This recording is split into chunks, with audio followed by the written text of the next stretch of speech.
خاص طور پر بہت سے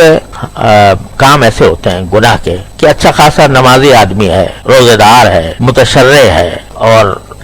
نماز باجماعت کا پابند ہے، سبھی کچھ ہے، لیکن کسی ایک خفیہ گناہ میں اس طرح مبتلا ہے کہ اس سے رہائی نہیں ہو رہی، جانتا ہے کہ گناہ کر رہا ہوں اور پھر بھی وہ گناہ میں مبتلا ہے، چھوٹتا نہیں ہے، تو کیا کرے؟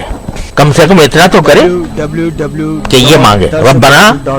آتنا من لدنک رحمۃ وہیئ لنا من امرنا رشدا، یا اللہ مجھ سے چھڑوا دی، اللہ میں ہمارے تو فرمایا کرتے ہیں اللہ میاں سے اس طرح باتیں کیا کرو کہ اللہ یا تو چھڑوا دیجئے ورنہ میری پکڑ نہ کیجیے گا،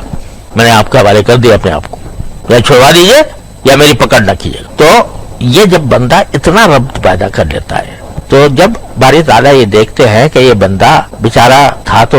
یعنی اپنی حد تک کوشش کر رہا تھا لیکن